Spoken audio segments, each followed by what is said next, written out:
Thank you, Wendy. Howard, can you hear us?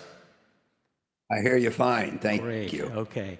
It's truly my great honor to represent Cathay Financial Holdings in hosting this dialogue with a legendary investor, Howard Marks. Howard, I know you are in Europe still, and so it's very, very early, but thank you so much for being with us today. Well, it's my pleasure to be with you, and I wish it could have been in person. Okay, great. Let's dive in. So our audience today has a lot of our investing clients, both individuals as well as institutions, and I'm sure everyone wants to hear your thoughts on what's going on in markets today. I do as well. But before we get to that, I honestly think that sometimes investors need to step away from near-term events. And so I wanted to start our conversation with sort of the big picture. Specifically, you wrote in your memo Sea Change and further thoughts on Sea Change that we're facing a pivotal change in the investment environment. So I thought maybe to start out, you could maybe explain to our audience what your thesis is and what is the sea change that we are facing. Sure. Well, if you let's go back to 1980. I had a personal loan outstanding from a bank and got a slip of paper in the mail that said the rate on your loan is now 22.25.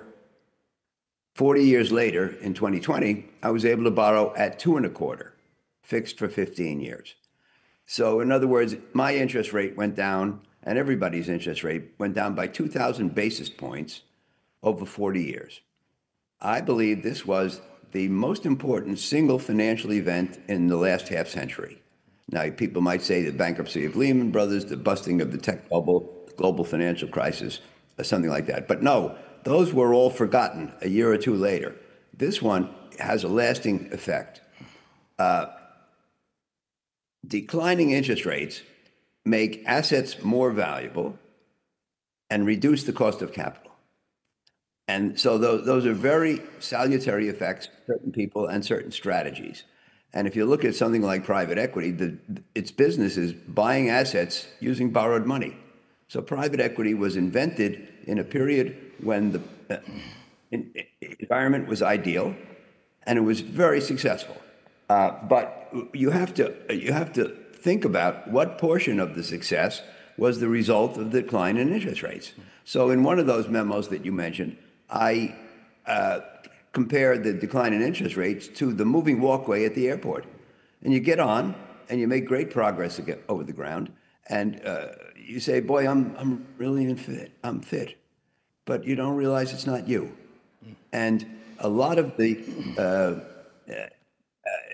rising asset values and the success of certain investment strategies, especially leveraged ones, over the last 45 years, was largely attributed to the decline in interest rates. And my thesis was that it's over. At the beginning of that period, 1980, Volcker raised interest rates to the Fed funds rate to 20 to fight the inflation that was rampant. And the rate came down quite steadily for the next 40 years.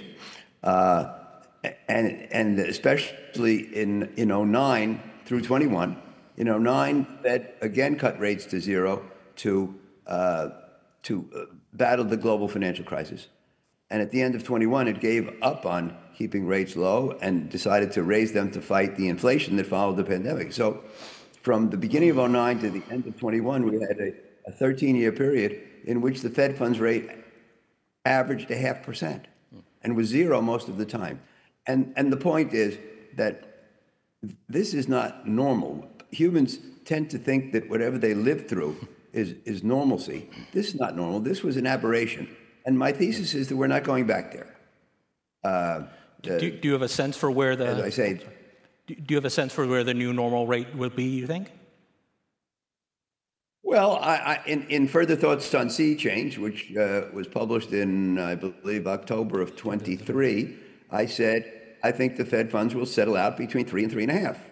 I think, now, it's hard to predict human behavior. It's hard to predict the behavior of the Fed governors, especially you could imagine that the next Fed governors and chairman will be, let's say, responsive to Trump's desires. But But I think that the Fed will want to get out of the business of being in a permanently stimulative mode, and will want to set rates around a kind of neutral rate, a rate which is not stimulative or restrictive. And I think that rate is around 3 or a little more, and that's where we should be for the next several years. On average, they'll cut rates if there's a recession. They'll raise them if there's inflation, but 3 as the normal. And the whole point is that's not a high rate of interest. You know, people say, "Oh, you're talking about higher for longer." It's not a high rate of interest. I think that the Fed funds rate of the last 70 years averaged 5, but I think that that's a rate which is reasonable, and I think that's what we'll see. Yeah. And so that means different things will succeed, different things will be the leaders and the laggards, and investors should take that into account. Yep. Would you say in this environment, would you advocate a sort of a reallocation to fixed income? How are you looking at credit these days? Well, I think that the interest rates between 2009 and 21 were so low that most people got out of the habit of using credit. You know, I gave a recurring speech over that period entitled "Investing in a Low Return World." The returns on fixed income or debt or credit, whatever you call it, were very low. And as I say, most people deserted it. You know, even just, let's say, 3 3/4 years ago, at the beginning of 22, the high yield bonds yielded 4. High grade bonds yielded in the 2s. Treasuries were in the 1s. So that's not attractive to anybody. But today, the yields are roughly double those figures. Yep. And I think the absolute yields are quite attractive now, and everybody's portfolio can benefit from having a foundation of fixed income instruments or credit, which is relatively stable in price and throws off income. Yep. So I think it's a good thing for today. There is a lot of talk, though, that credit spreads have narrowed at historical narrows. I think high yield is around 270, 290. Does a tight spread worry you, or is the absolute value, the absolute yield still, you think it's still attractive? Well, the great thing about fixed income instruments, like credit instruments, is that what you see is what you'll get with an asterisk. In other words, if you buy a 7% bond, you'll probably get 7%. Well, you'll absolutely get 7% if it pays interest and principal as promised. And most of the time, borrowers pay their debts. You know, I've been in the high yield bond business now for 47 years, and I started Citibank's high yield bond fund in '78, which was the beginning of the high yield bond world. So I've lived through all of it. And, our borrowers have paid interest and principal as scheduled roughly 99% of the time. So if you start by buying an instrument that yields 7, you're going to get 7 from 99% of them. You take off a little bit for defaults, a little bit for fees, and you probably end up, let's say, at 6 on an assured contractual basis. And I think that's pretty good. It's not the kind of return that dreams are made of, but it's solid, it's practical, and it's dependable. And I think those are good things. Good. I wanted to ask you, there has been some news recently, a few blowups in the fixed income market. Excuse me 1 second. Sure. I didn't respond on the subject of spreads. Sorry. So the spread that you referred to is the increase in yield that you get for buying something risky rather than buying something safer. And so today, as you say, high yield bonds yield 270 to 290 basis points over treasuries. That is a narrow spread relative to history. It's not the narrowest we've seen, but it's close to it. But I think it's still adequate because, in the past, spreads of that nature have been adequate. Again, not the stuff that dreams are made of, but adequate. And I think they will defray the defaults on high-yield bonds, which is their purpose. And I think that high-yield bonds, even if bought today at the narrow spreads, and if held for 5 to 10 years, will still outperform treasuries. So it's a risk worth taking. Okay. I would mention that in the news recently, there's been a few blowups in the fixed income market around First Brands, Tricolor. Is that something that's worrisome? Has too much money chasing too few deals and covenants getting loose? Well, yes. I mean, look, when times are good, when the economy is performing well and the markets are positive, and that's a pretty good description of the last 16 years, people tend to get complacent, they get comfortable, they relax, they get less afraid of losing money, they get more afraid of missing out, they get more enthusiastic about buying. And in particular, financial institutions compete to make loans. And, you know, competition to make loans, it takes the shape of people being willing to accept lower interest rates and reduce safety. So, you know, in the banking business, where I spent, you know, 69 to 85, there's a saying that the worst of loans are made in the best of times. Mm-hmm. And certainly in the last 16 years, worry has declined, and that's why spreads have contracted. And when there's less worry, people do less due diligence, they're less risk averse, and worse deals can get done. And so, you know, it's our job to sort them out. And nobody's perfect, but one hires a manager, so they'll figure it out.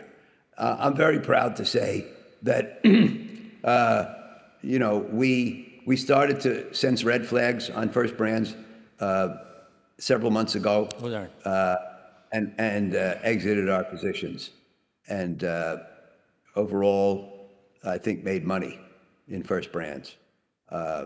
So a good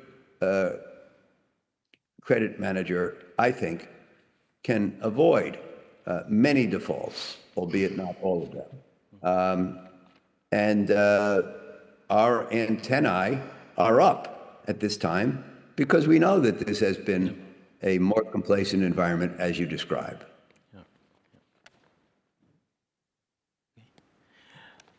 Maybe switching gears to the, I know you're not an equity investor, but maybe switching gears to more where markets are today, because you're very good at taking the temperature of where the markets are. So where do you think, where's your view of where we are now with the S&P hitting records? Are we in an AI bubble? The U.S. economy is performing fairly well.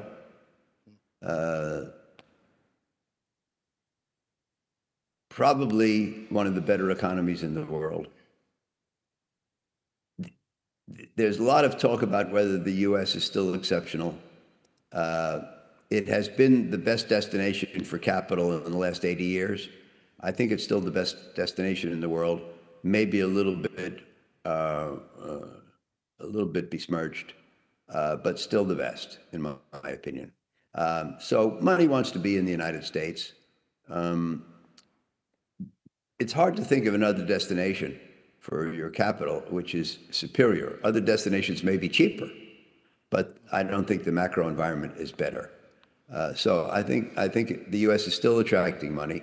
And then the second factor that's important in assessing where the market is today is what you call taking the temperature, which is my saying also.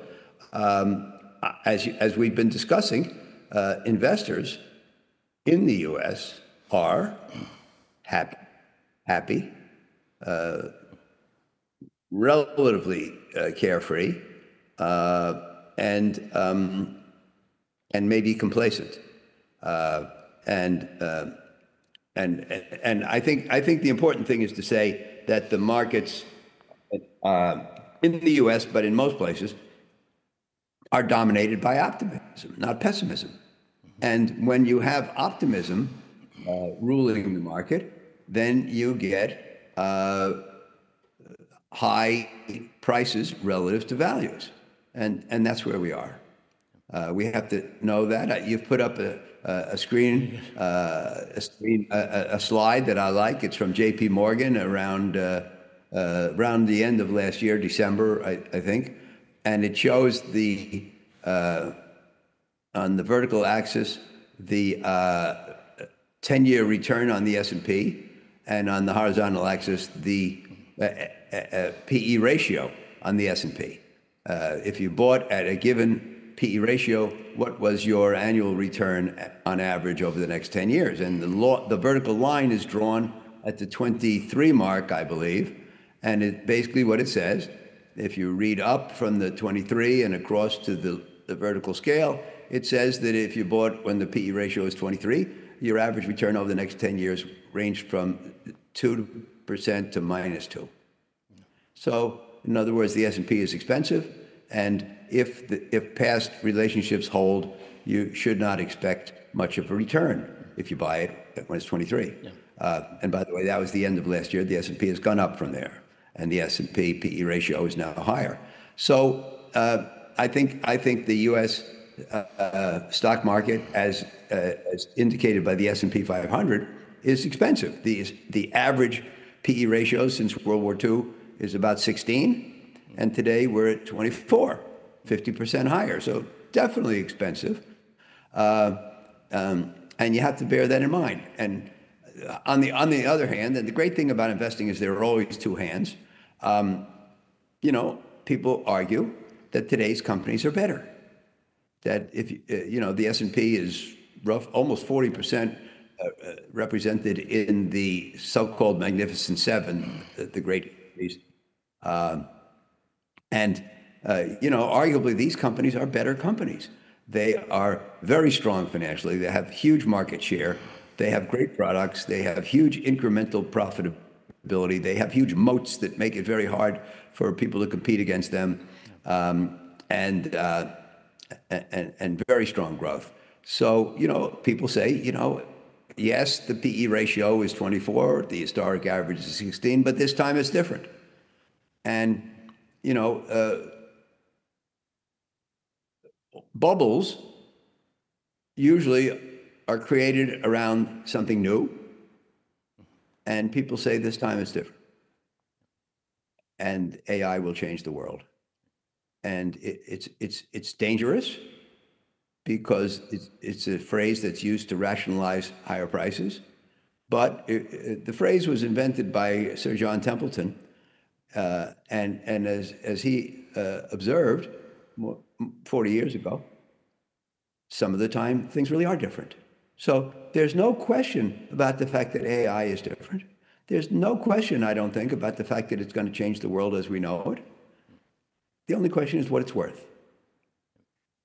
What should be the prices for AI stocks? What should be the prices for other stocks in an AI world? And are today's prices appropriate, too high, or not high enough? I'm not an expert, as you said, on the stock market or on tech stocks, so I'm not going to opine. But my conclusion on the U.S. stock market has been that it is expensive, but not nutty. And I think I'll leave it there because great companies at high prices. I think one of the challenges too is that even if you see the signs of a bubble, markets can still run up for a while. But I don't know, how do you ever worry about being correct too early? Well, I use a lot of sayings when I write or speak, and the first saying that I learned back in the early 70s was that being too far ahead of your time is indistinguishable from being wrong. So every investor wants to say what's going to happen, but they don't want to say it too soon. And if you say it too soon and it doesn't happen, it looks like you're wrong, and there's a penalty for that. People will lose faith in you and maybe take away their money. And yet we have to do it. So when a market is bubblish and expensive, and I think it might be wise to reduce exposure somewhat. You can't wait until it's the perfect time to say it, because by definition, you'll never know. Yep. So you have to say it when you think it's true, and you have to dare to look wrong for a while. But there is no alternative if you're going to do the right thing. Yep. As investors, we sometimes know what's going to happen. We never know when. But if the market is expensive, we have to say so and take action and maybe raise our defenses a little bit. Oh, actually, I think that's a great segue. In your most recent memo, The Calculus of Value, you introduced a framework for adjusting an investment posture using an investment readiness condition, or what you call InvestCon. So I think we have the slide. Maybe put the slide up. But maybe you can talk a little bit about what your thinking was behind this and kind of where you think we are at the appropriate InvestCon level and sort of the balance between aggressiveness and defensiveness.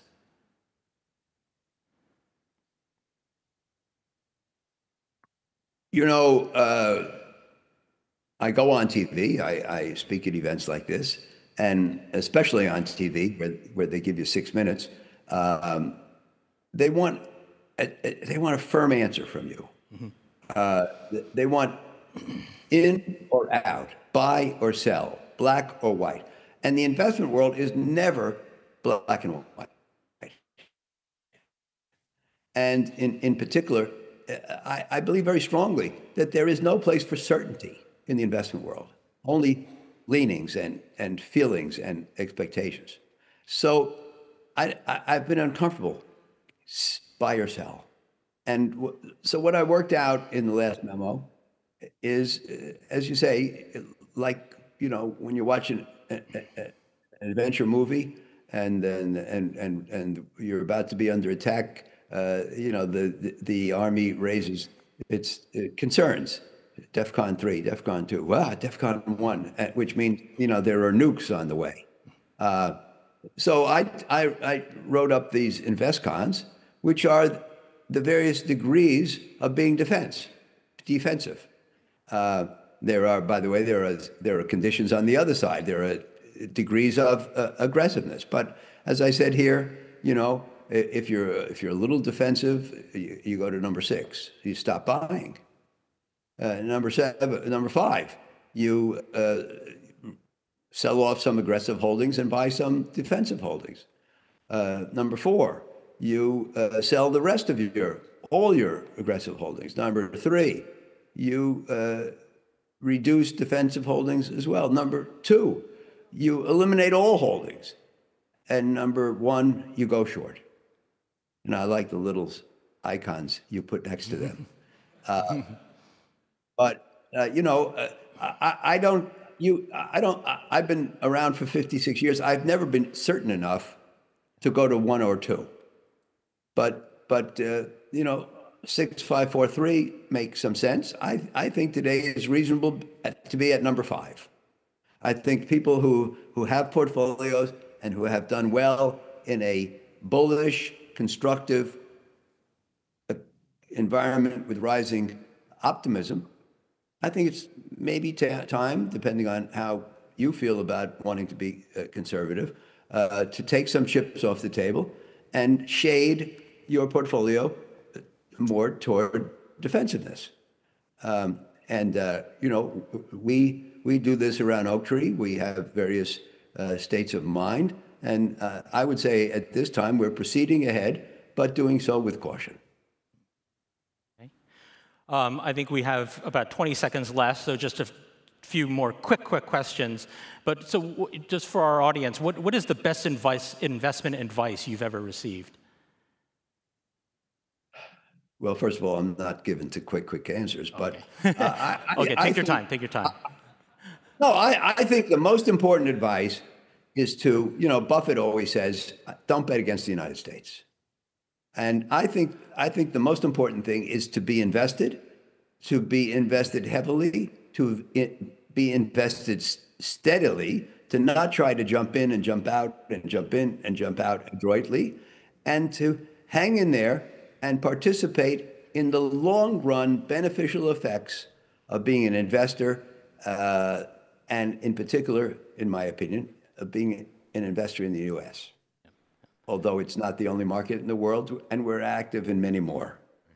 I think you've also made a comment that average is good, that if you're average and consistent over a longer period of time, you'll actually be top quartile. Is that... Well, that's right. You know, people talk about beat the market, beat the market. How do you beat the market? Can you beat the market? Have you beaten the market? Beating the market is not that important. You know, if you can compound your money at 7% a year and before taxes, it doubles every 10 years. So over 40 years, a dollar goes to 16. That's pretty good, and that may be the average. And if you can do a little better, it can be more. But the key is to not have things in your portfolio or much in your portfolio that is so aggressive that a bad time can really thwart your efforts. And I think you know, steadily making good returns, number one, beats swinging for the fences, and number two, produces a much more comfortable way of being. Well, Howard, that's all the time we have. I have so many more questions I wish I could have asked.